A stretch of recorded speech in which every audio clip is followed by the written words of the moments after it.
A'udzu billahi minasy syaithanir rajim. Ya ayyuhalladzina amanu innamal musyrikuuna najasun fala yaqrabul masjidal haram فلا يقربوا المسجد الحرام بعد عامهم هذا وإن خفتم عيلة فسوف يغنيكم الله من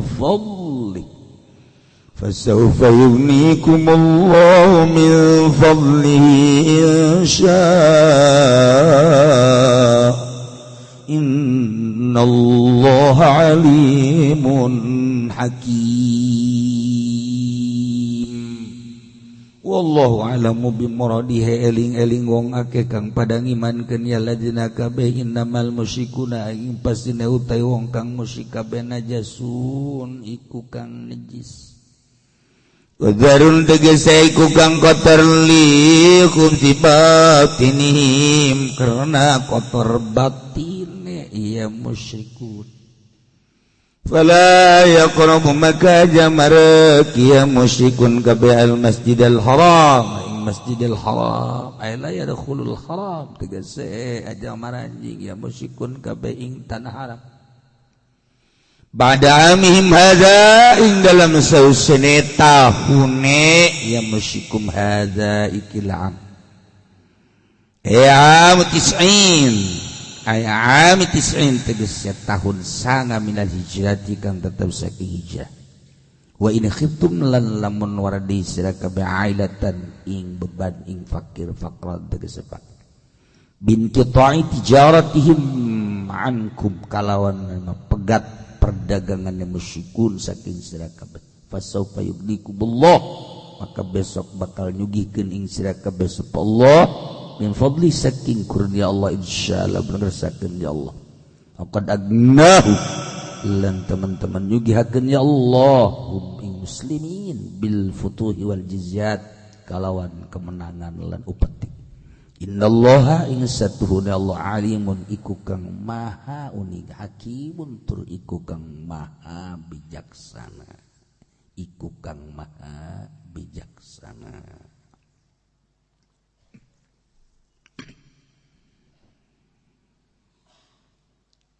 Ayat ieu diturunkeun ku Gusti Allah pada tahun 8 Hijriah. Ketika Kangjeng Nabi ngainstruksikeun ka Sayyidina Ali karramallahu wajhah supaya nyampaikeun surat Bara'ah terhadap orang-orang Mekah. Sayyidina Ali nyampaikeun amanat ti Kangjeng Nabi, nyampaikeun macakeun surah Bara'ah terhadap musyrikin Mekah bahwa annallaha bari'um minal musyrikin wa rasul. Sayyidina Ali menyampaikan wahai para musyrikin Mekah bahwasanya Gusti Allah berikut Kangjeng Rasulullah bari'um minal musyrikin lubar merdeka eueuh hubungan jeung para musyrikin putus. Waktu orang-orang Mekah teh rada kararage diputuskeun ku Sayyidina Ali seperti itu. Ngaromong manusia. Setelah Sayyidina Ali nyarita ya ahla Makkah sata'lamuna ma tulkuna minasyiddati. cek manusia-manusia wahai ahli Mekah ali geus caritakeun Allah jeung Rasulna bari'um minal musyrikin. Wah, pokona urang bakal ngarasakeun naon anu bakal terjadi kesulitan-kesulitan moal aya atuh kuari mah urang teh hubungan perdagangan moal aya nama hubungan permuamalahan sedengkeun urang bisa harirup teh cek urang Mekah ieu teh kapan urusanana muamalah perdagangan tapi Allah jeung Rasulna geus mutuskeun hubungan timbul tidija pemikiran bahaya ieu maka ditu da urang bahaya teh naon pemikiran embung susah lantaran putus hubungan kuari antara Madinah jeung Mekah bari'um minal musyrikin bisalah harirup urang Mekah teh kapan aya hubungan jeung urang Madinah urang Mekah anu masih keneh loba kafirin teh kapan eta teh sararugi nyana nu ngajalankeun roda perekonomian perniagaan atuh naon hartina sugi aya putus hubungan jeung Madinah sedengkeun konsumenan teh pan mayoritasna Madinah. Nah ku ayeuna sakitu urang Mekah teh ngajerit lain bae musyrikina ieu mukminina aduh atuh kos kitu mah urang susah keur bejeuna mikir-mikir kos kitu setan datang ka hate orang-orang mukmin cak setan teh atuh kos kitu pagawean Muhammad nu mantak atuh deuk danaonan ditaluturkeun hirup urang teh kapan butuh dahar, butuh nginum, butuh kendaraan, butuh awewe. Atuh lamun hubungan putus kieu maka kapan urang perdagangan teh macet.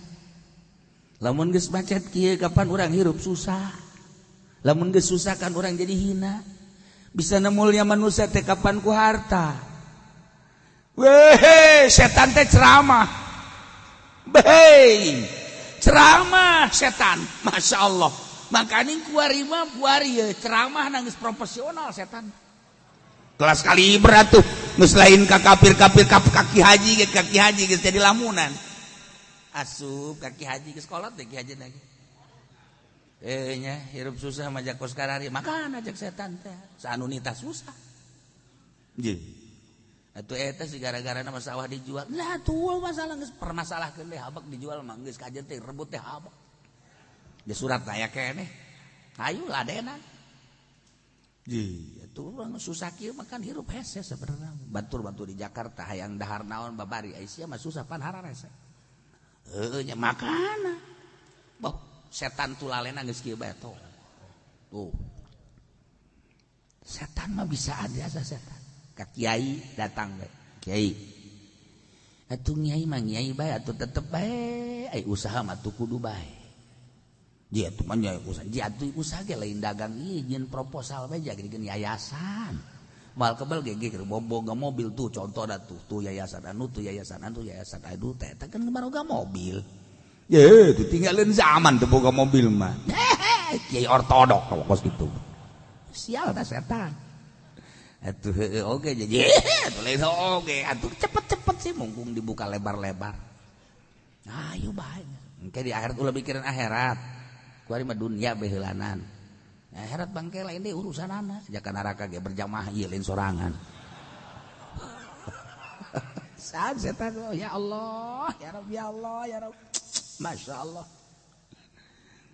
Iraha urang pernah nimpuk setan cara Kangjeng Nabi Ibrahim. Iraha urang bisa nimpah setan cara Kangjeng Nabi Ismail. Kangjeng Nabi Ismail mah digoda ku setan, hantem. Impah Kangjeng Nabi Ismail goblok sia. Aing ka Allah ku sia dihalangan mah timpah ku Kangjeng Nabi Ismail mah. Bismillah Allahu Akbar. Jelas Kangjeng Nabi Ismail mah nimpah setan. Urang kira nimpah setan. Ayo. iraha urang mah bergaining jajeung setan. Masya Allah. Teu pernah urang manimpahan setan. Bahkan urang jadi imah setan. Urang teh geus dihuni ku setan urang. Tuh kan. Ya Allah ya Rabbi. Inggis urang. Inggis. Teu pernah tuh urang mengusiran setan ja. Iraha urang ngusiran setan ja teu pernah. Malah mah jadi lamunan.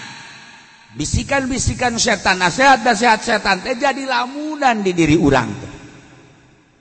Godaan-godaan setan teh dihayu-hayu ku urang teh. Urang kurang nama Masya Allah karim ulah-ulahna naon urang mah. Deuk hudang ti peuting bae setan lah hudang ceuk teh atuh geus bae aya engki mah kieu ulah sok tahajud geus kitu. Emang kiai laun ustad lain si tahajud ceuk teh. Heueuh nya atuh SD bae. Eta urang kagoda tak ku setan. Kagoda. Tapi teu daekeun sare cak atuh tah HP tah cekel HP. Tahajud banteh cekelan HP goblok teh coba. Setan eta Gusti. Aduh, bisa ada setan lah Gusti. Ya Allah doa. Tuh. Teu pernah urang ngusir setan. Bisikan-bisikan setan teh teu pernah ku urang diusir. Henteu kieu ye. Begitu urang sangat goblok sia. Aing geus kolot sia. Hudang mah hudangan kidul tolol sia. Awas ya setan ku aing hajar sia ku aing. Hah? Gas ku aing. Awak aing ku ariban deuk digebruskeun ku aing mah ka empang. Gebruskeun ka kieu bae tadi empang. Tiis kan? Saknya teh. Lain tiris kan? Heuh tiris. Kausir sia setan ku aing mah. Oh, teu pernah kan urang ngusir setan model kos kitu. Emang kitu ngusir setan? Lain. Ngusir setan si kos kitu.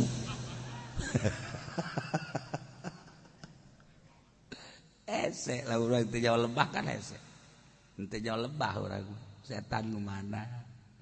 Di mana ayana? Teu jauh lebah. Tuh badak teu kausir ku urang setan. Ya Allah. Nah ieu. Qala unasun cek manusia ya ahla Makkah sata'lamuna. Matulkuna minasyiddati. Pokoknya bakal kaparagi kumana kamana makal kaparagi kumarane kabeh kesulitan lantaran lin kutais sabil wa faqdil mulat. Ya Allah ya Rabb, perdagangan urang bakal terputus ku ari kajen kumaha ge. Setan ararasuk membisiki kesulitan. Allah nurunkeun ayat ya ayyuhalladzina amanu wahai jelema nu ariman innamal musyrikuna najasun fala yaqrabul masjidal haram. Daya lian jadi kepastian berarti jelema-jelema musyrik teh horenganan najasun najis musyrik teh Allah karim. Bahasa najis teh ieu lamun ku urang ditotor make otak urang atuh pasti gadejiskeun ka awakna. Numadak aya salah sahiji madhab anu ngadejiskeun kana awakna. Sebab Kangjeng pernah nyarita sajelema anu sasalaman jeung kafir falyatawaddo. Man tasafaha bil kafir falyatawaddo. Sajelema anu sasalaman jeung kafir kudu ngalawudu deui. Kudu galawudu teh ieu teh bahasa Kangjeng Nabi. Apakah galawudu teh ieu teh najis awakna atawa kumaha? Lamun dihartikeun ku urang moal kaharti. Mentek teu meunang ngahartikeun Al-Qur'an ku pikiran urang sorang. Man fassarul Qur'an bi ra'yi falyatabawa maq'adahu minan nar. Kudu saha nu ngahartikeun dia Kangjeng Nabi. Kangjeng Nabi manang ti Allah engke dihartikeun ku para ulama-ulama mujtahid. Nah ieu urang make aturan Imam Jalal.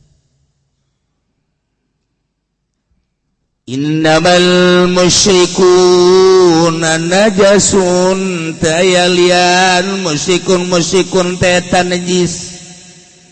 Itafsiran ku Imam Jalal teh qadarun tegese kotor horenganan li hubsi batinihim karena kotor batin. Najis teh kuari tertuju ka batin. Berarti najis batin geus disebutna najis maknawi.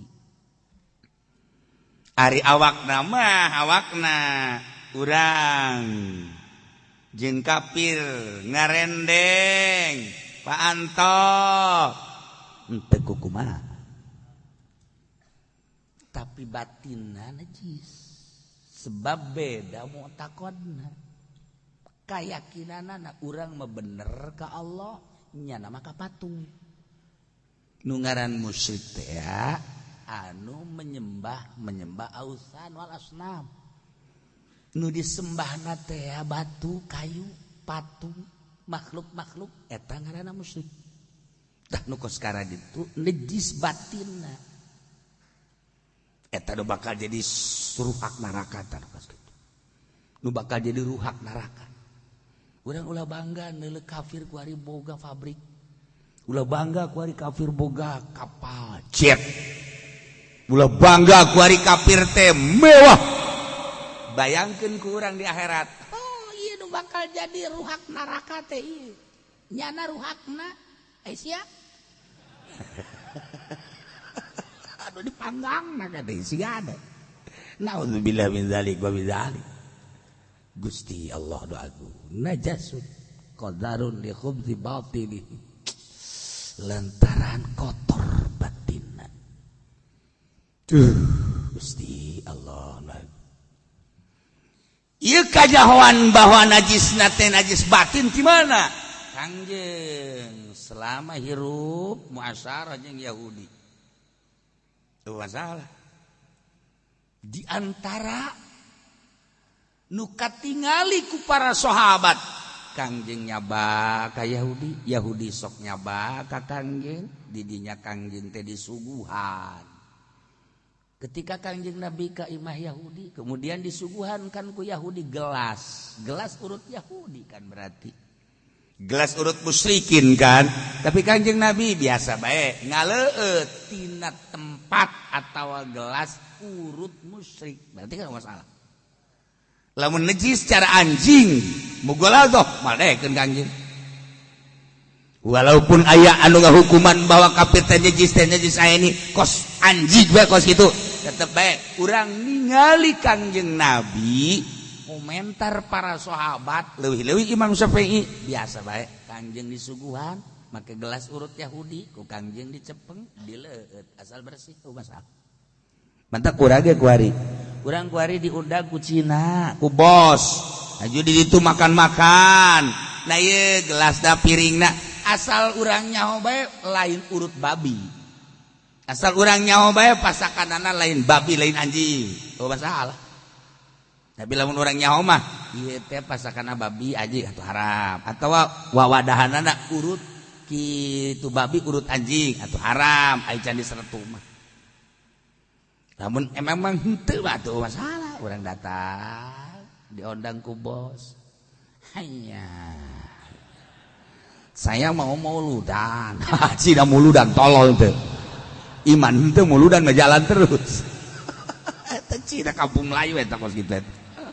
Mauludan dia lagi biasa we ngondang urang. Atuh biasa mencit sapi segala rupa malah mah hebatannya na. Urang mah apem hiji ge hesek. Nah itu jana mah sapi dipencit muludan tah zaman-zaman kolot urang baheula mah loba cek muludan. Atuh kabedaanna kunaon lamun tas muludan naek cenah eta mah ieu naon ngaran usahana, ningkat usahana. Eta encek eta. Asal muludan geus diarep-arep we kunyana mencit sapi hiji tapi eta harta perdaganganna naek. Encek eta. Teh orenganan status musyrikun teh najasun najis maknawi. Urang lamun boga wudu suci disebutna, tapi lamun teu boga wudu kotor maknawi. Kotor maknawi urang ye. Lamun urang boga wudu bersih zahiron wa batina. Tapi lamun urang teu boga wudu, urang teh kotor maknawi. Artina kotor maknawi teh kumaha?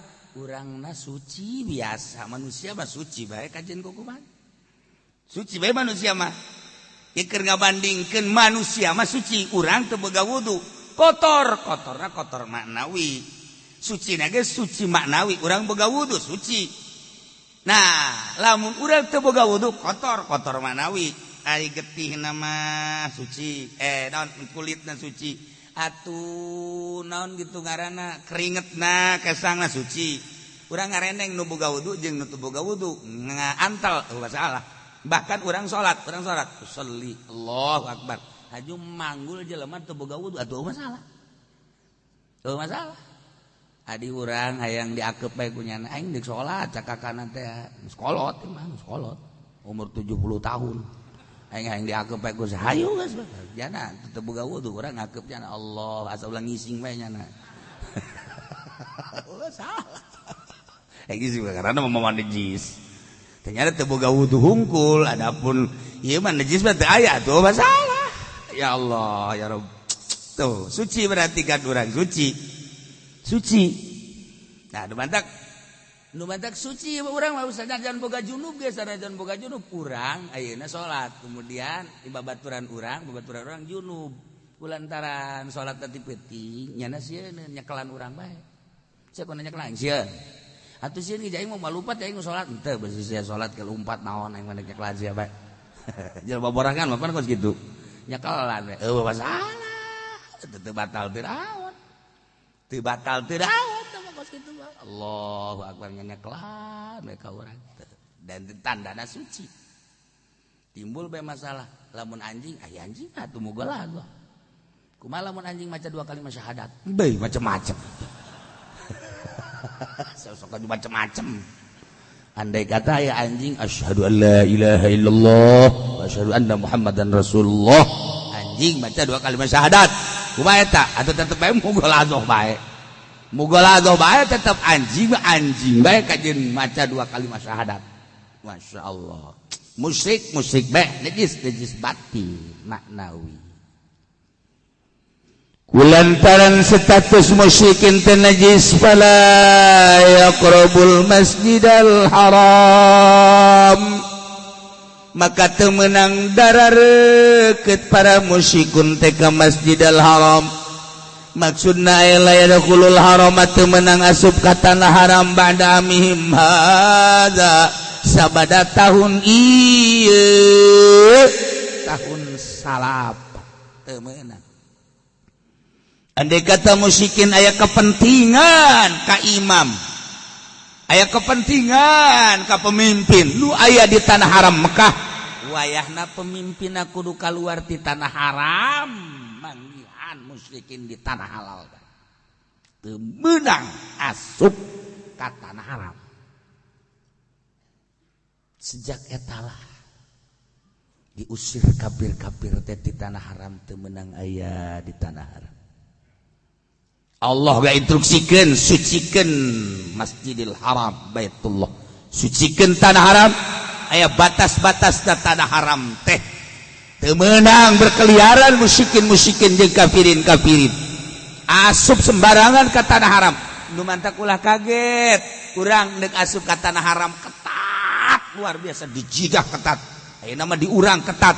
Beusi aya kafir asup ka tanah haram nyana engke anu dikutuk ku Gusti Allah di berbagai penjuru, mundek asup ke tanah haram. Wah, pemeriksaan anak luar biasa. Ketatna dicidah baheula mah dicidah terus. Beusi aya kafir asup nyana bae. Sanajan andai kata lolos aya kafir asup ke Mekah moal kudu hirup sebab Allah geus ngabogaan tentara dibuktikan malaikat teh rupana anjing. Anjingna warnana warna hideung. Eta lamun aya kafir aya musyrik asup ka Mekah geus bae geus disiapkeun tentara Allah malaikat dirupakeun anjing. Geus sabaraha kafir anu disosoek ku anjing. Sanajan aya tetep bae secara syariat ieu kudu rapi ketat besi aya kafir asup ka Mekah. Masyaallah teu beunang. Ari kitu mah muslimin jeung mukminin sanajan korupsi kajeun jadina hatena mah aya syahadatan. Sanajan di lembur nama tilok sholat kadang-kadang maghrib nya nama 2 rakaat poho ku tilok nanya nama tu isya ge 2 rakaat caknya nanti lah asal sholat baik ngaji henteu naon henteu tapi aya syahadatan di jero hatena eta mah moal dirusak ku anjing paling digogogan doang digogogan kan tetep aya syahadatan aman. Di akhiratnya cenah kiai sorga lah. Pokoknya yang penting aya syahadatan sorga. Adapun ka sorgana panderi urusan nyana. Urusan nyana tambah panderi. Teh ieu aya aturan fala yaqrabul masjidal haram ba'da amihim hada. Ulah deket-deket ieu bahasa hebat. Boro-boro asup ke Masjidil Haram deket ke ulah. Jadi berarti ieu kias aulawi ngaranna nu kos kieu teh cacak-cacak deukeut ge ulah teu kawasu. Tuh wala taqrabuz zina indahu kana fahisha. Ulah deukeut-deukeut kana zina. Boro-boro zina deukeut ge ulah. Atuh komo zinahna. Eta bahasa geus hebat geus wala taqrabuz zina indahu kana fahisha. Wa sa'a sabila. Ieu sarua. Fala yaqrabul masjidil haram boro-boro asup deukeut ge ulah. Hari di satu kangen tanah haram di Jidah Kristen kafir musyrik ambalaya di Riyadh musyrikin ambalaya urang lamun ningali kahirupan di Jidah atuh ngaranna ge negara internasional can sakumaha tuh di urang duit aya di nyana kemewahan aya di nyana lalakon segala rupa aya di nyana karakter kadugalan aya di nyana. Atupan urang mah di dieu henteu aya Abu Jahal, pan Abu Jahal urang ditu. Atuh ai incuna mah aya sih di urang ge. Tuh Abu Lahab pan urang ditu. Bangsa penakal kelas kakap teh na di ditu. Atupan meureunanan terus datang ka ayeuna ge aya penerus generasi Abu Lahab, generasi Abu Jahal, atuh eta nu di Jidah nu di Riyadh, nu mantak musuhna ge Amerika. Teu kira-kira Yahudi anu baheula lumpat ka Israel, lumpat ke Amerika, lumpat ke Belanda, nu kuari ngahiji deui jadi di Israel deui. Bahkan maksa Israel adalah negara Yahudi walaupun di parlemen PBB belum disahkan tapi nyana memaksa lantaran geus persekongkolan ya dijadikeun lah ku Israel sebagai negara Yahudi. Atuh kulantaran geus jadi negara Yahudi nyana sadaek-daek atuh ku hari Palestina tembakan, pencit, bunuh sebab nyana geus mesahkan sorangan bahwa Israel adalah negara Yahudi. Kumaha nyana bae? Sebab motifna ieu mah hasud kan baheula teh dendam kesumat ka Kangjeng Nabi. Terusir Yahudi teh dendam. Waduh, bapak moyang urang Abu Jahal dibunuh ku Muhammad jadinya. Waduh, Abu Lahab teh kakentong urang jadinya teh. Wari timbul incu Abu Jahal, incu Abu Lahab. Nah, tinggal penerus nak wari. Ti Kangjeng Nabi warasatul anbiya ti ditu atuh incuna moal eureun-eureun terus peseturan. Ngan urang kuari dipilah-pilah, diacak-acak. Jadilah tengah hiji. Kusebab tengah hiji atuh teu bisa dipake berjuang. Sapu ge sapu nyere laletik aya dihijikeun mah bisa pake nyapuan. Ai hiji mah paling pake pangiti. hiji mah pake pangitik gitu tah. Tuh mah bisa urang pake pangitik hiji. Lamun kebeneran kena tuh karak, lamun teu kena mah tuh pararotong. Tapi dihijikeun ku urang jadi sapu. Lah bisa. Tah eta kan baheula teh kos kitu. Naon nyontoan kolot-kolot urang teh sanajan laletik aya ngahiji mah kos sapu bisa pake sasapu. Duari urang laletik bangsa Indonesia mun ngahiji atuh sieun negara batur ge. Tetapi kulantaran can ngahiji din teu daek dihijikeun can bisa can wayah meureun manan kitu geun bae. Teh ya ieu horegadan musyrikun teh najasun geus para aya Rabbul Masjidil Haram teu meunang deukeut-deukeut acan ka Masjidil Haram ya la yadkhul haram ba'da amihim hadi teu meunang asup ka Masjidil Haram teu meunang asup ka tanah haram. Kulantaran di dunia teh aya dua tanah haram teh hiji tanah haram Mekah nomor kedua tanah haram Madinah nomor katilu mah luar tanah haram kumaha tah lamun ka tanah haram Madinah tanah haram Mekah mah geus jelas fala yaqrabul Masjidil Haram mun Madinah nu mantak kabagi tilu minimal hiji kafirin musyrikin teges jelas nasda teu meunang asup ka tanah haram andai kata aya kepentingan bahkan aya kadaruratan imamna nu kudu kaluar di tanah haram menemui atau manggihan kafir di tanah halal hiji teu meunang asup ka tanah haram titik. Nomor kedua tanah haram Madinah.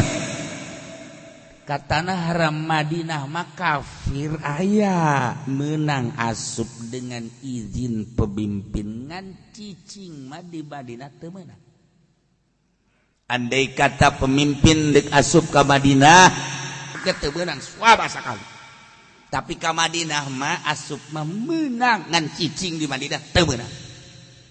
Nomor katilu sairu biladil Islam pokoknya seluruh negara modal urang mayoritas Islam kafir dan kasup ka urang mangga emang cara ricing di urang gatuh masalah ngan lakin la yadkhulul masajid illa biidzin muslimin ngan asup ka masjid wa teu meunang sarua bae teu meunang asup ka masjid wa sarua bae aya encek asup ka masjid ulah kecuali encekna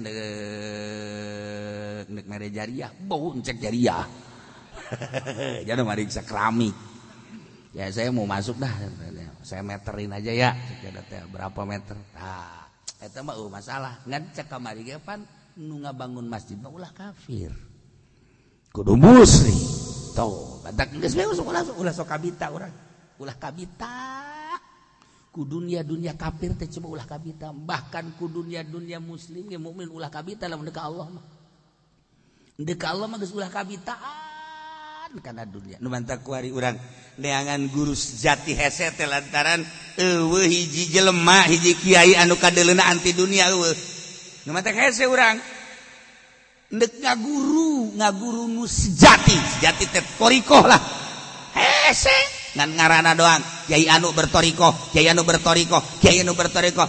teu pernah kekepret tina dunia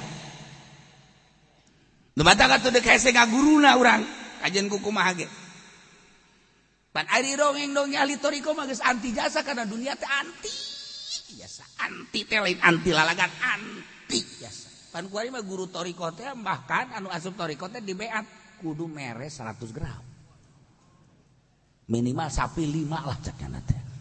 Nya torekat sehubungan jeung dunia. Baheula makan torekat balain kos kitu, aya jelema deuk torekat, dek.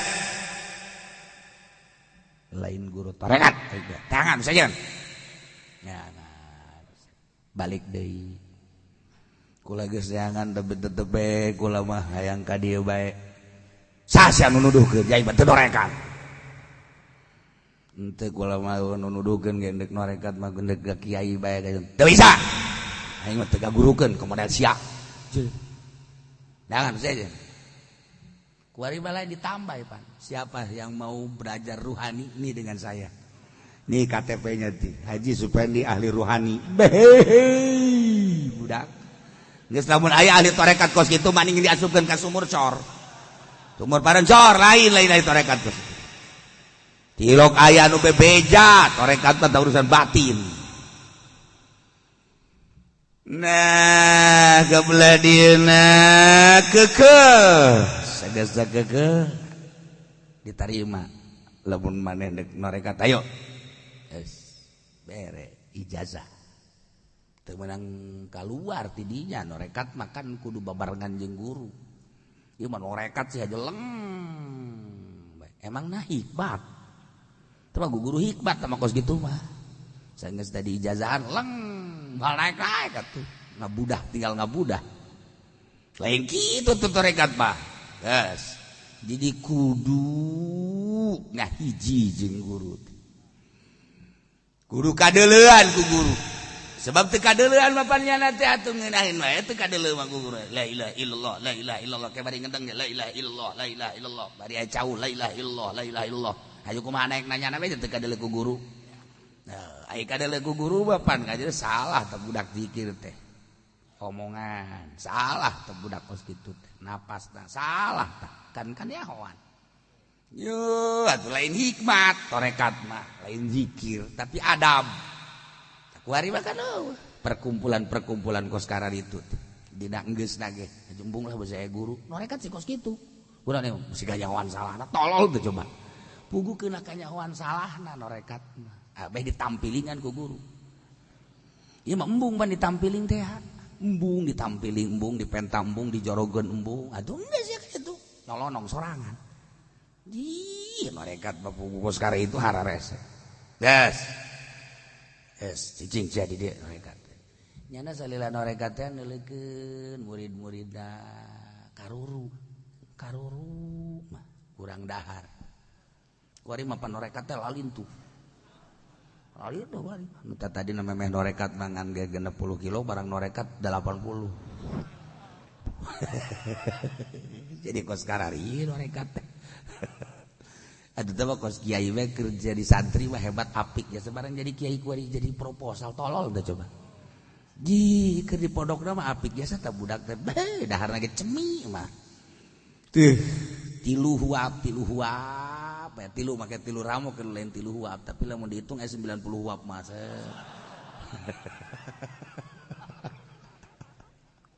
hei keur di pondok da apik barang jadi kiai kuari jadi gila lagu anana kan eta oper karena kos kitu lain tambah apik tambah hebat tah nyana ngalamun we kieu si murid tarekat nu anyar je cek jana teh ieu murid-murid na bangun karurang dahar nyokot nyana ka imahna dareun idumeun ke disuguhkeun atuh ngaranna ge jelema ieu aya nu icip-icip aya nu teu kemeunang beureun sabinggu nyokot deui nyana ka imah bahkan dibabagi duit ke ditarima guru emang teu nyahoeun guru tarekat teh nyahoeun karak dipanggil kadaris ya sia sebenarnya ieu teh deuk ka Allah apa deuk ka sangu sih deuk ka Allah apa deuk ka kendaraan sim sebenarnya sia satungtung di jero hate sia aya salian Allah moal bisa sia hirup tenang mantep ibadah ka Gusti Allah tah jelema ieu ya jelema nu anyar norekat teh tah jualan norekat dipanggil ku guru kadis ya tadi ya sia kudu datang ka imah kipulan datang ka dinya bejakeun aya amanat kitu ti Abah Haji ya ayo datang nya sesuai jeung aturan barang datang assalamualaikum waalaikumsalam ye cenah amanat ti kiai aya naon oh iya ketuguan tuguan dibungkus bikin ka ditu ka kiai dideuleuh heula ku nyana barang dideuleuh masyaallah berlian datang ka imah kiai ieu kiai nah Iya tanyakan kira di pasar sabaraha duit tak berlian iya tapi udah dijual ku sia. Hah? Ayo kan tanyakan di pasar sabaraha duit ieu barang di dulu ku tukang emas, ku tukang berlian. Waduh, atuh ieu mah hese cek jana ieu. Nyaritakeun hargana kos kieu mah hese moal jasa geus moal kabeuli. Miliaran. Nyana kitu. Bebeja ka guruna. Waduh, mama, ieu mah geus lain urusan jualit jadi mah miliaran kos kieu mah hijina ge komo 3. Tenden dirinya tadi di handap tadi. Ya palu ya palu. Ajurkeun ku sia ajurkeun. Ajurkeun. Remukeun. Nyana endap-endapan kitu. Sia deka Allah tita ngaremukeun eta ge lain nu sia nu aing. Mani heseun jasa tolol sia. Ku manusia. Cacak-cacak anu aing titah diajurkeun ku sia endap-endapan keneh bae. Berarti sia henteu nyaan deka Allahna. Ku manusia, aya ajurkeun. Kujana di kieu-kieu bae teh. Hiji bae atuh nya mamanya nu dua mau tolol sia. Masih kene hitung-hitungan keneh bae. Ayo ajurkan. Diajurkan nya dado bari peureum-peureum ge bau. Iya aya weureunan 100 miliar manu hiji. Lamun 3 berarti 300 miliar. Ieu kieu kitu kira-kira amat. Ya jangan deuk ngahantem gitu. Hai, tolol sia hate sia goblok sia kaing. Kayawan ku guru. Sakitu ge nu aing eta sia teh diajurkeun we si heseun keneh ajurkeun. Geus lillahi taala. Aduh, korban onam cenah kiai. Ieu mah pan mutiara. Ajurkeun, ceger. Lain teu bisa aing ngajamu santri aing, lain teu bisa aing ngayang-ngayakeun sagala rupa. Ta ieu berlian teh berlian ngan sakadar dititah dicokot di laci di murid aing. Eta teh jauheun nyana amanat tah cokot. Padahal mah nyiptakeun aing tah babari jasa mun hayang dunia. Tapi satungtung hate sia resep kana dunia sia moal bisa ka Allah Subhanahu wa taala. Tah tita ngajurkeun bae ge pan sia mah teu boga pikiran tah. Bo dagang karung mah ieu teu leuleut hese jasa pan. Ieu mah tinggal ngajual doang. Deuk iraha ka Allah na sia tinggal sajengkal deui ka kuburan masih kana mikiran dunia kana bae goblok sia. Huis bae geus kajembut-jembut sia. Masih kana urusan dunia kana mah. Berat deuk Allah kos kitu mah. Lempegan hate. Ieu murid-murid karuru teh lain teu dijamin, lain teu mampu ngajamin, tapi kena wauh ka Allah. Deuk iraha wauhna ka Allah tuh, ai masih kene dahar nginum mah. Nah, cek guruna innamal musyrikuna najasun fala yaqrabul masjidal haram. Musyrik teh statusna najis. Ulah didekatkeun ke Masjidil Haram sebab Masjidil Haram teh tanah haram teh nu mulia. Sedangkan hate kafir teh najis. Mun asup ka Masjidil Haram, mun asup ka tanah haram ngan sakadar modal doang nyana. Hardoli dahar bodol ulin dahar bodol ulin teu akur jeung kamulyaan tanah haram. Haram. Tanah haram kaasupan ku kafir lantaran ngan sakadar ngising doang, ngan sakadar kiih doang, ngan sakadar molor doang. Nah, lamun di diri urang aya Masjidil Haraman, ieu awak urang Masjidil Haram. Lamun aya Masjidil Haram aya Baitullahan, tah qalbu urang Baitullah. Lamun di Baitullah teh ngaranna ge imah Allah, berarti nu geusina teh kudu Allah, ulah aya naon-naon. Isin atuh lamun urang hirup deuk ka Allah, dahar deui nginum deui, dahar deui nginum deui, engke teu kebal deui mengsreta. Ngisi pancen ada ke Allah tah nu batak diharamkeun sote musik cicing di Masjidil Haram cicing di tanah haram lantaran li batinihim lantaran kotor batinna teu layak musikin cicing di tanah haram sakadar ngising kiih jeung dahar teu layak jelema nu deuk ka Allah ngan sakadar madong doang, babadong itu bahasa lemes. babadog teh lemes eta cak kurang citorek tapi urang citorek babadog teh lemes. Masya Allah urang mah di dieu babadog teh muri kak bulu cak urang ditu masih geus babadog horeng biasa eta bahasa kos biasa atuh sadaerah urang lamun ngomong di dieu mah ngomong di dieu kan lemes ya di dieu mah ye Cilongok mah terlemes lah sebab Jawa Barat. Coba teu urang lamun ka Rawa Kidang muri kak bulu urang ditanya anakna sia ka dieu ewesia ka mana ewesia orang ewe teh pamajikan ewesia teh dibawa memang ka dieu urang teh nyana mah bahasa kos kitu teh geus biasa urang mah aing teh hayang ngadengen age muri kak bulu aing mah ngadenge ewe ya Allah. Tapi kan eta sadaerah eta kos kitu dah ieu ge babadog bae sia tah di nisbat di urang mah eta teh kos kitu teh naon gara-garana kasar tapi di Citorek mah dia tuh babadog teh lemes. Sia geura babadog atuh gawe ka ditu tuh geuraheun perasaan seubeuh ngadege kos kitu teh. Tah da kurang direnungkeun direnung lamun musyikun najis status dalihum sibatinihim batina horengan anu kotor teh sehingga teu layak nyana asup ka tanah haram komo ka Masjidil Haram fala yaqbul Masjidil Haram sebab naon sebab ngan sakadar ngising kiih molor sedengkeun di Masjidil Haram aya Baitullah. Masya Allah.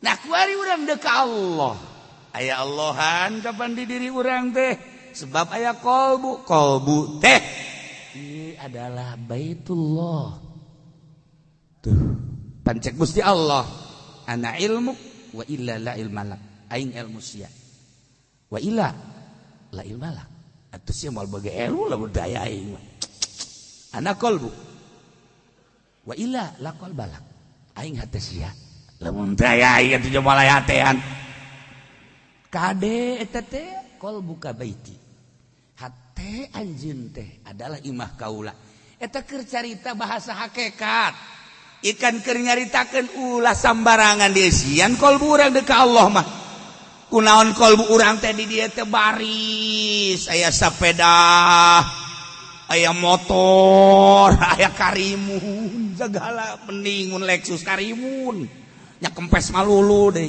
naik apaan saja segala berderet di dieu teh geus puguh jabatan aya di dieu teh RT hayang naik jadi RW leutik amat teh si budak. Masya Allah karim ieu tah di kolbu urang teh Allah na mana nu mantep ketika deuk salat teh kan deuk ka Allah tapi Allah nu ku urang deuk disembah eueuh nu aya adalah makhluk-makhluk ilah ngaranna patung lamun musyikun najis patung-patung nu aya di kolbu urang teh ieu teh najis sedengkeun Allah neuleukeun ka kolbu urang innallaha la yanzuru ila suwarikum walakin yanzur ila qulubikum Allah neuleukeun ka hate urang isin amat ketika urang deuk nyembah ka Allah di jero hatena eueuh Allah najis teh kos kitu teh Allah karim bala yaqbul Masjidil Haram.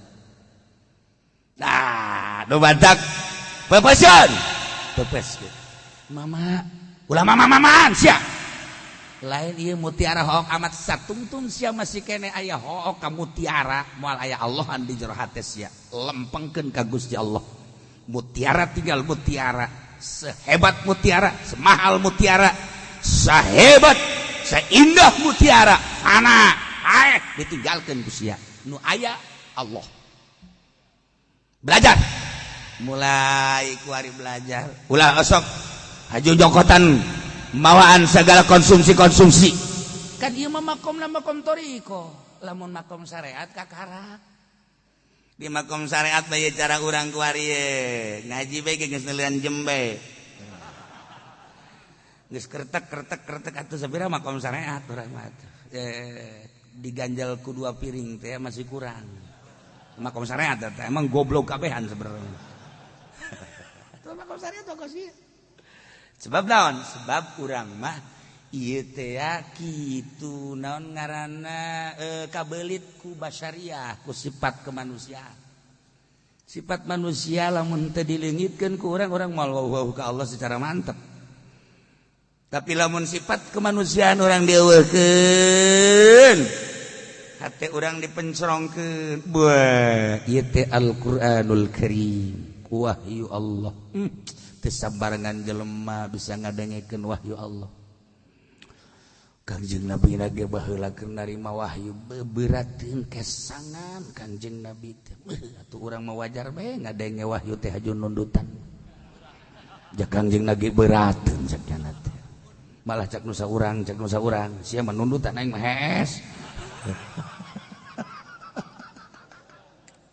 berat wahyu Allah teu sambarangan urang ngahaja-haja mah maca ngahaja-haja ngahartikeun hese cing coba pencerongkeun ku urang satungtung di jero hate aya selain Allah selain Al-Qur'an urang jasad mah jasad bae di roh mah keur ka mana-mana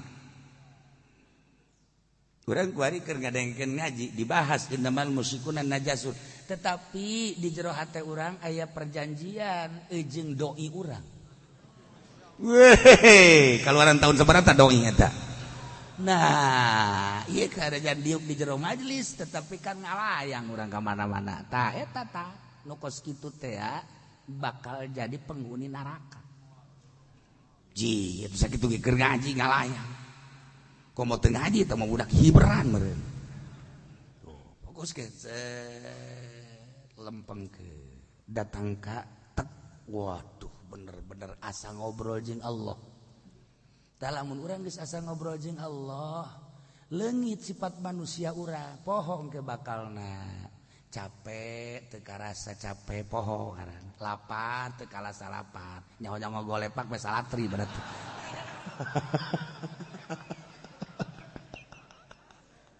tah eta poho panah ngaranna kos kitu teh urang lamun bobogohan bae ge poho dahar poho nginum urang lamun main catur bae ge poho dahar poho nginum komo main gapleh mah poho dahar poho nginum. Wobo tah mah weaan mah budak. Pohara poho dahar poho nginum kudaon ai maca Quran. Masyaallah karim. Kakarak 5 menit bae ge bujur sakumaha aya pakuan. Guru saal giresel. Berarti kan awak urang teu senyawa ieu. Tah jadi fana tak nu mantak eta para aulia Allah. Salat deh pohoan ka awak pohoan ka sifat manusia nu ayangan Allah Allahu akbar salat deh Allahu akbar masyaallah karim lamun Ki Ahmad Hairun teh tilu peuting di jero kamar keluar teu karasa eta teh dan poho teh kos kitu teh nah iyalah di diri urang aya Baitullah lamun musyrikun najis maknawi teu meunang cicing di tanah haram teu layak cicing di tanah haram Mekah teu layak cicing di tanah haram Madinah lantaran tanah haram tersebut teh tanah anu mulia ai kafir hina ngising jeung kiih jeung molor doang di dieu teu layak jelas tawa fala yaqrabul masjidal haram ba'da amihim hadza urang kuari ngurusan Masjidil Haram awak urang lamun Masjidil Haram dibuat da tina taneuh atuh awak urang ge tina taneuh lamun di Masjidil Haram teh aya Baitullah teu awak urang teh aya kolbuan lamun musyrikin haram cicing di Masjidil Haram atuh ulah aya di kolbu urang musyrikun najis bersihan carana zikir urang ka Gusti Allah sholawat nu loba heula maca sholawat ka Kangjeng Nabi supaya amoh engke pelakan zikir ku urang tek ngeunaheun bakan dizikiran lambat laun setahun 2 tahun 3 tahun 10 tahun engke Allah nu bakal ngarobahkeunana sebab naon kolbuna geus pinuh ku zikir otomatis mengalir kana darah nu aya di awak urang teh aya teh pinuh ku la ilaha illallah pinuh ku Allah geus impian jelema nu sok zikir jeung impian jelema pedagang karung beda sebab lawan darahna nu ieu mah goni karung goni horeng Allah Allah Allah Allah Allah Allah. Beda. Pirasat-pirasat lain deui, impian-impian lain deui. Dibere caang ku Gusti Allah. Sebab naon? Sebab aya asma Allahan di awakna. Sebab dijaga kolbuna, embungeun ngarendeng jeung ahli-ahli zalim teh. Ngajaga sebab mata urang neuleuh ahli ibadah nyurusup ka jero hate urang jadi bersih. Mulai orang tafakur bisa nama tasi ibadah masyaallah karim bisa nama ngabersihanana eta ku tafakur kos kitu teh kolbu urang jadi caang ketika urang ngarendeng jeung ahli korupsi neuleuh urang eta jadi kotor hate urang jadi kotor sebab anu di benak hate urang nya jadi pejabat sabaraha duit jeung gajihna. Jadi korupsina kumaha sih carana eta nya? Bohong lah lamun teu korupsi teh mah bohong jasa. Jakabehan nyebutna korupsi ngan atuh bagus bae korupsina datang ka teu kanyahoan. Ku urang teu kanyahoan ge ku Gusti Allah makan kanyahoan. Mulai tah hate urang teh jadi bengkak deui. Cet kotor deui dedeuleuan urang teh kumaha nu dideuleuna? Neuleuh kana bersih, milu bersih. Neuleuh kana kotor, kotor. Sedengkeun sapopoena urang ieu dedeuleuan urang teh kan kanu kotor bae. Mentak loba nu ngomong kieu kunaon sih cenah nya ieu asal deuk salat bae asal carangkeul awak asal deuk salat bae sangheuk jasa tapi nonton TV mah janten sangheuk berarti senyawa nyana jeung TV rohna teh roh TV eta kos rohna teh roh HP eta kos kitu tah lain sia mah pakur babeten hulu siak wae sia.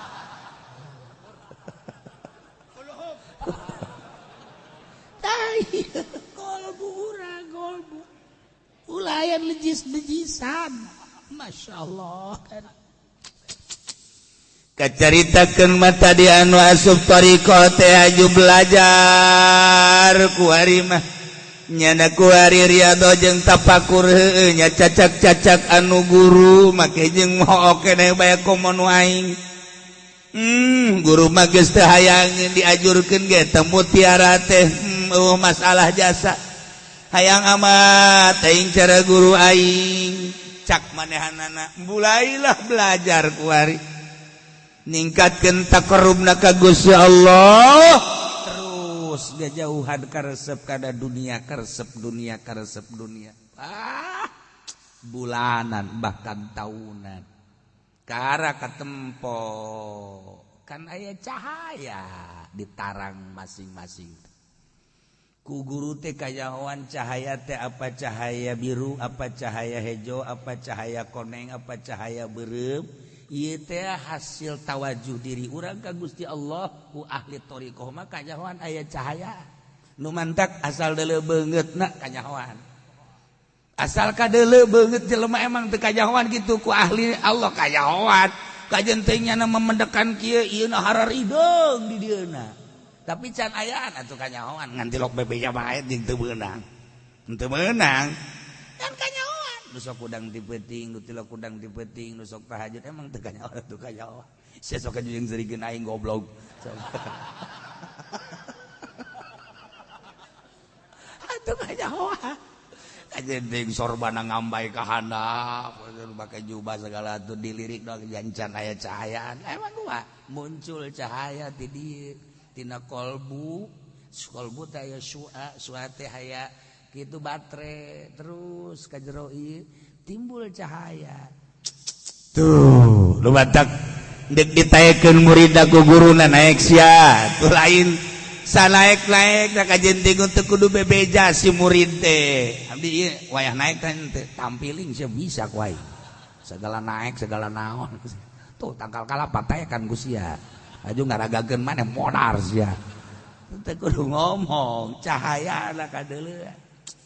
Ieu kabagusan taqarrubna ka Gusti Allah jeung kalemesan qalbuna. Ulah aya najasun di jero qalbuna, timbul cahaya. Nu mantakna hiji ahli-ahli Allah, boro di dalam negeri, di luar negeri, jeung saha bae sebab cahayana nu kadeuleu ku manehna. Seperti etalah alam-alam kurbah.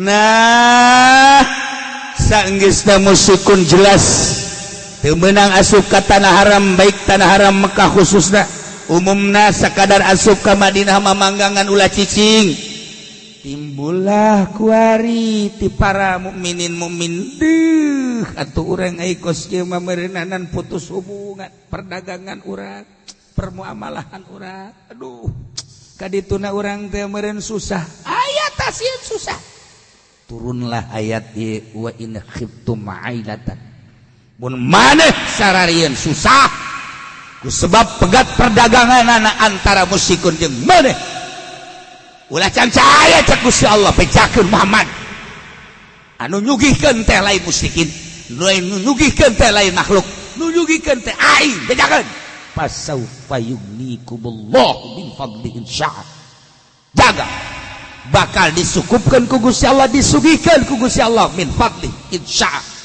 lamun Allah ngarsakeun bedakeun teu kudu cangcaya urang ge sebenarnya lamun boga keyakinan ya emang tiba heula musyrikin mah pengembang perekonomian roda perekonomian tiba heula dicekelna ku musyrikin sebab janamakan eueuh ibadah ka Gusti Allah hiji bae nu dipikiran teh perekonomian tiba heula ulah kaget lamun kuari Cina mararaju janamakan teu mikiran ibadah nama mikiran teh sakadar dunia jadi hayalan dunia jadi paeh selesai urang makan lain urang mah lain dunia sijnul mukminin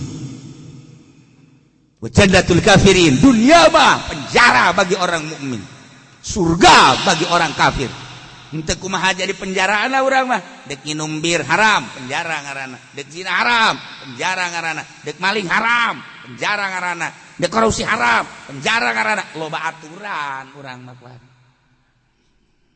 tapi kan moal kebal urang jadi bebas nu matak surga teh mun ditanya Kanjeng Nabi ai surga naon surga mah ojol-ojolan tina dunia surga ojol-ojolan tina dunia sabada akidah lamun urang di dunia anak kuari membatasi diri ieu moal itu moal ieu moal itu moal ieu moal itu moal demi keagungan Allah di surgana pohara lamun kuarina yehek sanajan ka surga boncit di surgana ojol-ojolan tidak dunia saha dumatak sakalian ente dibere susah ku Gusti Allah bocah kiai nganggap susah ah neuleuh banget sialah pokoknya susah lah lain banget sugih mah lain kos kitu atuh ieu mah banget mengkerut kabeh ya sakalian susah nikmati susah urang ya Allah ya Rabb meureun nu mantak abdi bere susah ke ku Gusti meureunnanan ieu teh endek dimulyakeun jaga di akhirat abdi teu sedih dibere susah ku Gusti meureun bagian abdi narima kana kasusahan Gusti makan cabut Gusti dunia abdi tambahan kasusah abdi tuh siapa seuri dibere kos gitu teh abdi mah mending di akhirat bae lah Gusti Allahumma inni as'aluka miskinan wa amitni miskinan Gusti abdi mah bere jelema miskin bae geus maotan miskin hirup miskin abdi mah geus engke di akhirat tah tanggung susah abdi mah Gusti pan sia mang Gusti bangun nyayomkeun ka aing atuh tah kos kitu tah jadi ojol-ojolan aslina mah akhirat eta ojol surga eta ojol-ojolan dunia mantak aya dina ilmu thariqah mah dina ilmu thariqah membatasi diri kajenting loba takwe kajenting loba inte majang batur jalan mun eueuh karkarku sorangan tolol norekat si kos kitu heran nu jelas mah membatasi diri teu urusan pribadi masing-masing teu nyarahoeun nama batur geus saya dibatasi teu aya ta urang mah lamun keur loba jelema henteu abdi mah norekat kirang patos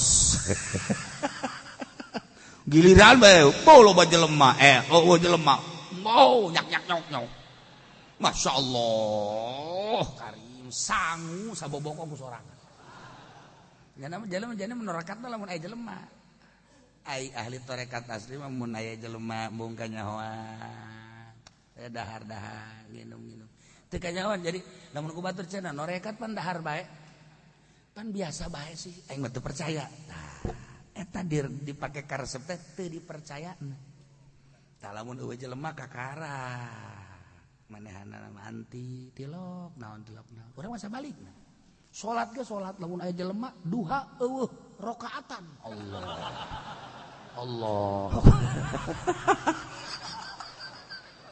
cak anu deuleuh ti salat duha emang sabaraha rakaat pokona satungtung aya sia aing mah terus bae eta ria teh kos kitu teh ria masyaallah giliran eueuh jelema tilok duha tilok pamajikan ge Pak kan belum duha enggak ada orang ya Allah ya Rabb dah iyalah berangkat ka Gusti Allah satungtung di jero kalbu urang aya jabatan di jero kalbu urang aya dunia di jero kalbu urang teh aya kemewahan aya jorojoy di jero kalbu urang moal usul-usul ka Gusti Allah ketika urang can usul ka Gusti Allah moal ngeunaheun ibadah ka Gusti Allah moal kajen kumaha geus moal teh moal geus nu ngarasa ngeunaheun teh kehadiran Gusti Allah urang nyembah ka Allah Allahna hadir rarasaan berarti kan ngaji rasa lamun ngaji rasa berarti perasaan kolbu urang dunia eueuhkeun heula satungtung aya rasa dunia nu aya di urang rasa dunia nu aya di urang nah rasa eta lah picen nu aya engke kehadiran Gusti Allah kara nikmat didinya muncar cahaya nur urang lamun deuk wudu ge kapan Allahumma ja'al ma tahura wal islam nuro Islam teh bercahaya kanyahoan ku ahlina Islam urang teh bercahaya kadeuleuh cahayana beda-beda tah cahaya tah ieulah musyrikun najasun ulah cicing di tanah haram jelas tamanasna ulah cicing di tanah haram Madinah jelas nah kuari mah najis ulah aya nu cicing di kolbu urang abeh urang mantep ka Gusti Allah mantap Kangjeng Nabi pan ditaros ya Rasulullah kunaon tuan eta puasa Senin oh eta mah hari kelahiran bersyukur ka Gusti Allah muhun aya teh puasa Kemis teh resep dasa lantaran magrib teh amal disuguhkeun ka Gusti Allah dibawa ku malaikat nikmat amat lamun amal dibawa ka ditu Allah ningalikeun kula-kulana keur puasa Masya Allah padahal mah eta Kanjeng Nabi teh ngadidik urang Kanjeng Nabi mah atuh teh kudu kikituanan jang urang meureunanan lain eta bae Allah neuleukeun urang-urang keur di majelis taklim indah amat kadeuleu ku Gusti Allah urang keur diuk di majelis taklim adapun niat-niatna teh malah atuh macem-macem teh sabodoh teh masing-masing indah amat Allah neuleukeun urang keur aya di masjid indah amat Allah neuleukeun urang-urang keur maca Quran wahyu Allah apa indah amat bunga amat urang keur dideuleukeun ku Allah keur di masjid Masya Allah indah amat ketika masjid kotakna leungit ku urang ore sial jasa sugan teh manaon guguli bedan di masjid bae orenganan ya Allah ya Rabbi Gusti jadi eta ahli thariqah mah teh boga pikiran teh kan kos kitu tah ai kadeuleu ku Allah keur naon kadeuleu ku Allah isin amat lamun kadeuleu ku Allah keur maksiat mentak sangat dijaga ieulah najasun fala yaqrabul masjidal haram qalbu zahir mah masalah sapina zahir qalbu teu layak diri urang hirup di alam dunia nu moal kebal bakal nyaba ka akhirat tinggal salengkaheun deui teu layak lamun sakadar dahar nginum ya Allah blak me paeh naon bawaeun ka ditu fala yaqbul masjidal haram tah ulah dideketkeun geura najis ka masjidil haram qalbu urang ba'da amihim hada bersihan sholawatan suruh sholawat terus zikir encan cenah kieu ijazah zikir eta teh talqinu zikir 3 kali ba'da salat osok cenah 3 kali mah bari leumpang siapa dibere 3 ge bari leumpang emang kurang boga janji antul komo ratusan tambah budak tilu bae bari lempang. Masya Allah karib tilu dilanjutkan masalah zikir terus la ilaha illallah lalauna la ilaha illallah la ilaha illallah la bersih tiba sholawat zikirna kudu diijazahkeun heula sebab loba nu molotot gitu ya kunaon ieu ieu cenah kieu mabok zikir jaing mah teu ngadenge Abuya Cidahu mabok zikir molotot kieu pada tuh si eta mah mabok zikir jadi molotot dia mama Bakri zikir terus bayar ribuan jatuh molotot pan ieu mah jadi molotot kieu nah ieu kos kieu mah bagianana zikir grogol ieu mah kos kieu mata kudu diijazahkeun je eueuh tiba lagi mama Bakri zikir bae jatuh molotot mama Cidahu zikir bae jatuh molotot Mama Ki Abdul Halim zikir bae jatuh molotot si ieu mah masyaallah tasbih di dieu aya di dieu aya beuh budak sakali zikir 24 Allah pohar tah budak kudu diijazahkeun jeung sing hade ulah saijazah-ijazahna besihan asde ka Allah horeng salah jalan. Wa in khiftum ailatan lamun marane sarieun kana fakir lantaran bisikan setan cak setan teh duh lamun geus kos kieu mah meureun bakal susah lantaran putus hubungan jeung kafir sedengkeun anu bisa ngendalikeun roda perekonomian mah kapan musikun sementara Kangjeng Nabi teh geus mutuskeun hubungan musikeun teu meunang asup ka Masjidil Haram Mekah teu meunang urang Mekah teh barang ku Kangjeng Nabi dijelaskeun musikeun teu meunang asup ka Mekah tahun 9 atuh sedih setan asup ka qalbuna para mukminin sieun rempan kana susah cek Allah wahai Muhammad bejakeun ka para mukminin anu kagoda ku bisikan setan ulah cangcaya kitu aranjeun kabeh sieun susah lantaran putus hubungan jeung musikeun nu ngendalikeun kana perekonomian fasaufa yughnikumullahu min fadli insya bakal dicukupkeun disugihkeun aranjeun kabeh ku Gusti Allah tina fadl Allah insya bener bae wa qad agnahum bil futuh wal jizyat peperangan dengan kemenangan Mekah futuh Mekah idza jaa nasrullahi wal fath wow dunia sing kolocor kitu kene jizyat upeti innallaha alimun hakim sanyana Gusti Allah maha uning ngatur maha bijaksana eueuh nu kaluar tina ilmu Allah jeung eueuh nu kaluar tina kebijaksanaan Allah lamun urang boga keyakinan hirup di Indonesia ge sarua ku hari putus hubungan aing jeung kafir emang sia doang kitu mengendalikeun perekonomian lamun urang bisa secara nasional putus jeung kafir bakal dijamin ku Gusti Allah ta ayatna fasaufa yughnikumullahu min fadli insya sebab daun dengan eueuhna kafir-kafir urang teh bakal maruncul pemikiran baru ayana kafir di urang wow luar biasa urang mendem dina ayana teh dianggap sabaraha jelema nu hebat di urang tetapi kan lantaran teu dianggap negara teu nganggap atuh geus sakikituna ayana nu dianggap batur komo kahareup teh artina dianggap teh kan orang-orang luar ekonom dalam negeri kan keur mejeuna teu dianggap urang mah kan teu jaho anggapan teh datang ka mana boga aturan tersendiri urang mah pajar teh nganggap bae ku ari teh padahal mah keur teu dianggap berarti kan nu dimomoy si ieu nu dikatukakeun si ieu terjadilah ku ari paradok maka perekonomian saat ieu makin terpuruk nah eta mah geus kajeun urusan negara geus tah mah teu kudu dibahas sejarah kabeh aing ge nyaho di sia di jece mah kudu teu nyaho atuh bodoh berarti sia teu nyaho situasi ku ari teh keur kumaha teh situasina ieu teh perpolitikan perekonomian jeung perbudayaan kudu kumaha baca atuh je di cenah kula mah pan kiai teu bisa maca kadinya teu bisa maca kadinya sia naik ka panggung bolon sia kan ngabolon-bolon sasi sia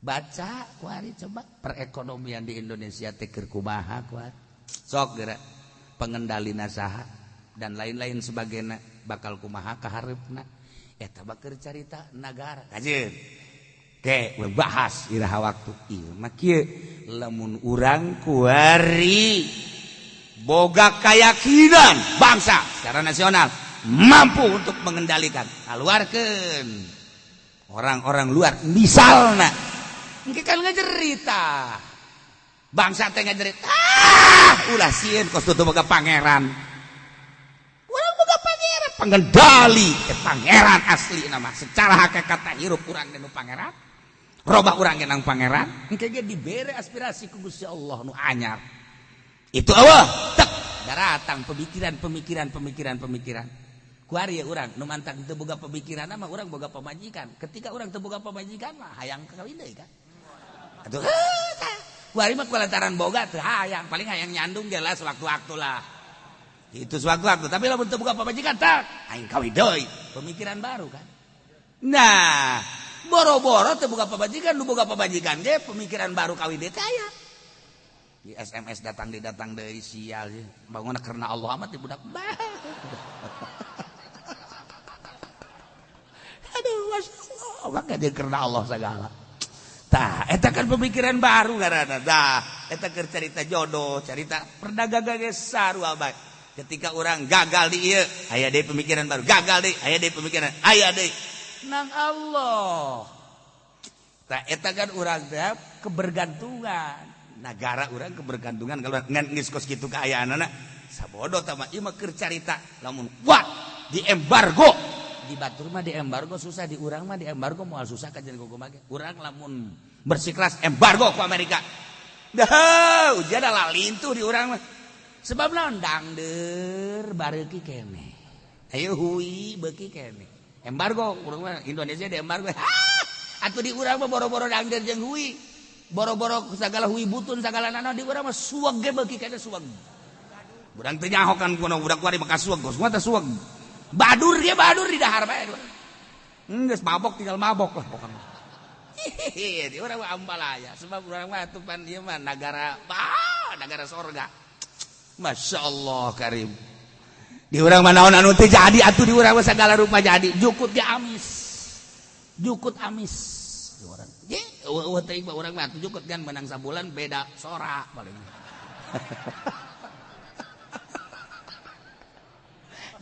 atuh pan baheula mah eta tah kula ge pan keur leutik di pagahan tah ieu tangkal naon ieu ieu tangkal naon kitu ngaranna teh aya cucukan teh nu aya cucukan nu paranti samak teh handap cabut cet ha geura dahar amis masyaallah pandan teh teh pandan amis eta geus puguh centek geus ngeunah jasa baheula segala birarung ya Allah ya Rabbi bintinu segala ngeunah jasa bintinu mah kayu tah mah tuh manuk naon nu eueuh di urang pokona urang mah di embargo moal kudu susah cara di Ethiopia di urang mah moal lantaran atuh ambalaya kadaharan di urang tinggal boga keyakinanana bae koboh aju di urang mah loba anu torekat norerekat maka tinu dahar aya eueuh mah ya Allah batek tipe-tipe ahli torekat teh geus eueuh kuari mah beneran paegan cek guru-guru urang ulah ngomong-ngomong torekat eueuh kuari mah emang bener lain lalagan sebab ahli torekat kuari mah eta teh tadi sarala lain mentingkeun zikir mentingkeun dunia kuari mah geus eueuh cek guru geus ulah ngomong-ngomong tarekat eueuh geus kuari mah anu tapa di Gunung Karang lah baheula mah ahli toriko nu tapa di Gunung Gede baheula mah ahli toriko nu tapa di Gunung Anten baheula mah ahli toriko nu tapa di keramat-keramat di leuweung-leuweung ahli toriko anu geus teu maelu kana dahar jeung inuman atuh kuari mah ahli toriko main hotel baik budak masyaallah karim tak inget baik kalau ka Gus Dur teh Gus Dur pemain hotel baik aya tak kiai nu ngomong kieu aing mah daek norekat kos Gus Dur mah mobil mewah hes di hotel bae nah tapi kan lain kitu tah geus jadi mah masalah deh kumaha ge sebab teu ngarasakeun indahna dunia teu ngarasakeun lazatna dunia geus jadi mah nu hese ge memeh jadina memeh jadi aing geus jadi leuh mah tuh sadajan di kasur nya mah teu menikmati kasur tilok nanyakeun ieu kasur ieu noak lain ieu henteu ieu lo kayak urang urang akan nanyakeun ieu lain deui noak ieu mah panas deui lain deui tah tilok nanyakeun ieu mobil naon ieu naon henteu celek bae aya nu geus jadi mah aya nu can jadi mah waduh potonganna bagus namanya sabaraha duit sih kos kitu teh lamun tanah aing dijual ka boleh ye panajuk ka dinya atuh eta kos kitu aing geus jadi mah teh kumaha dahar kumaha aya da bae ngeunah atuh dirasakeun teu ngeunah atuh dipikeun gitu kitu amat sih norekat duh jelas hese ngan aya kan aya mah ngan ngamimitianana nu hese teh geus jadi rawa atuh kabeh ge kuari urang geuleuh Habib Lutfi deuleuh Gus Dur geus jadi da memehna keur mejehna bulan-bulanana keur mejehna puluntang palantingna teu jauh urang kan Habib Lutfi di mana kumaha Gus Dur kumaha nyahona kuari Gus Dur nyanyi be Habib Lutfi nyanyi nya kadeuleu nyanyina be ku urang teu jauh hatena di mana kumaha hatena Gus Dur mentak terbukti ku Gusti Allah nya nama di lain-lain kabodoh di sabodoh dihina kitu bae disanjung sakitu bae eta ngaranna geus jadi urang mah panteu meunang tu meunang ngahina sanu haida je pan sana aing teu pernah di Bogor beureun pan aing di Bogor dagang salak goblok tah eta lah urang wajib mah ahli Allah mah dihina kahayangna di lain-lain kiai teh resep urang mah pan teu meunang aya nu lain nyai-nyai. Tuh, ceramah bae. Penceramah yang akan memberikan tausiah Haji Fudoli. Kiai Haji Dr. Andes Fudoli. Kudu dibawa bae. Oh, hampura. Oh, budak kiai na tuh haji pan mahal eta. Dr. Andes nah awas ya ku aing teh dibawa awas. Tak eta teh kos kitu urang mah. Masyaallah, kuat ka usul, ada kekurangan. Eta boloon budak. Nah, ai ahli Allah mah mun disebut kiai teh jangan mah ceurik ya Allah, ai ge ku manusia disebut kiai ku Allah mah meureun bajingan aing ge. Sebenarna mah ya Allah isin amat aing. Hampura geus ulah make kiai. Geus bajingan Fudoli gitu.